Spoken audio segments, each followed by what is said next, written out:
Hello everyone, welcome to Equal To, and this is the 10th video of our number systems playlist. If you haven't watched the past 9 videos yet, please go and watch that before watching this one because we have covered a lot in those videos and those concepts would be useful to solve the questions in this video. Now, for the past 2 videos, we have been solving the problems from exercise 1.3 and we are at the 4th question today.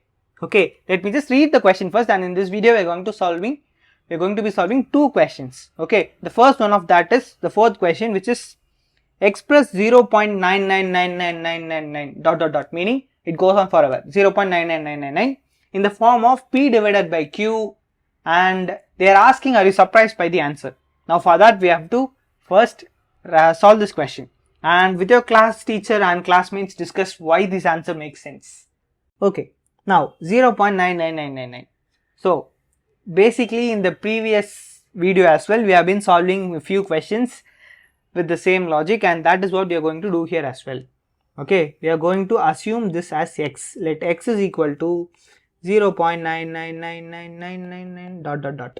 Okay, so that basically is 0.9 bar. Now, as you can see, there is only one digit repeating here.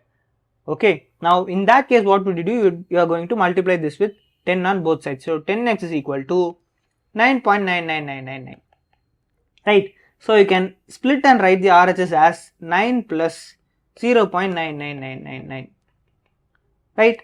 So that you can again write as 10x is equal to 9 plus x. So basically you can tell 9x is equal to 9, that implies x is equal to 1. So what it basically means is that 0.9 bar is equal to 1. So that comes to be the output, and that is why they have asked, are you surprised with the answer? Okay, are you actually surprised with the answer?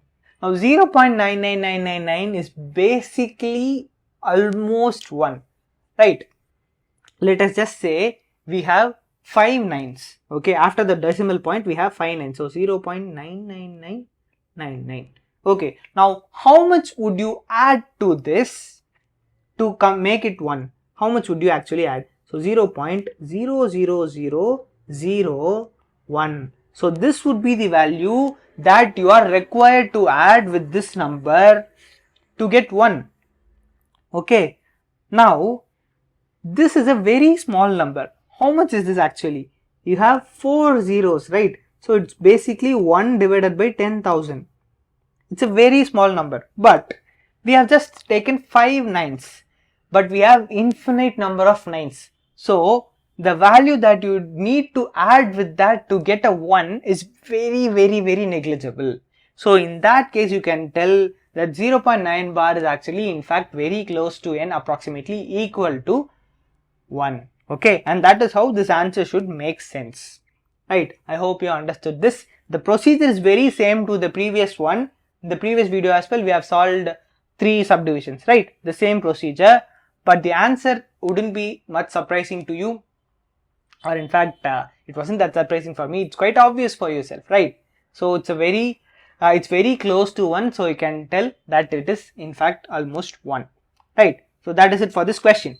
Now on to the next question of this exercise and the last question of this video, which is, what can be the maximum number of digits be in a repeating block of a decimal expansion? Okay, now how would you answer that? So basically the denominator is 17, right? So it can have up to 16 repeating digits. So that is the rule. It can have up to 16 repeating digits, and it's basically that is how it is. It cannot have more than that. It would never have more than that. Now we are going to just verify that by actually performing the calculation. 1 divided by 17. Okay, it's going to be a very long calculation, and that is why I have brought the tables along with me, so we could try to do it faster. Okay, so basically 0. That would give you 10, which is not enough because 10 is still lesser than 17. So another 0, which is 100, and 17 times 5 is 85, right? You can just see it on the right side, and that would give you a remainder of 15. 15 is still lesser than 17, so it becomes 150, and 17 times 8 is 136. That would give you a remainder 14. Right. Now it again becomes 140. And again 136 is the smallest one. So it would become again 136. 17 times 8 is 136, and that would give you a remainder of 4. It becomes 40. 17 times 2 is 34. Right, and that gives you a remainder of 6. So it becomes 60. 17 times 3 is 51. That gives you a remainder 9. Becomes 90. 17 times 5 is 85. That gives you a remainder 5. Becomes 50. 17 times 2 is 34. That gives you a remainder 16. Now let me just move this, and we are going to continue this here. So we have 16 here, 16 here, that becomes 160, and 17 times 9 is 153. That gives you a remainder 7, becomes 70. 17 times 4 is 68. That gives you a remainder 2, becomes 20. 17 times 1 is 17. Remainder 3 becomes 30. 17 times 1 is 17. Get a remainder of 13. That becomes 130. And 17 times 7 is 119. And that would give you a remainder 11. That becomes 110. 17 times 6 is 102. That gives you a remainder 8. That becomes 80. Let me just zoom in again. It becomes 80. And 17 times 4 is 68. That gives you a remainder 12. That becomes 120. 17 times 7 is 119. That gives you a remainder 1. It becomes 10, and it is not enough. So again add a 0. That becomes 100. 17 times 5 is 85, and that gives you a remainder 15. Now I'm just going to stop it and let you notice something. We have 100, 85 and 15, and that is how we started it with.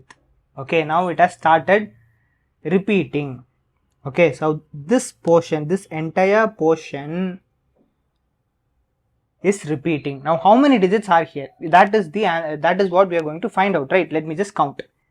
1, 2, 3, 4, 5, 6, 7, 8, 9, 10, 11, 12, 13, 14, 15, 16. That is what we started with, right? We know that there were going to be 16 digits, and there are 16 digits in the repeating block. Now after this is going to just repeat. The same thing is going to happen again and again. Okay, that is it. So how many digits is a repeating block going to have? It can have a maximum of the divisor. Okay, so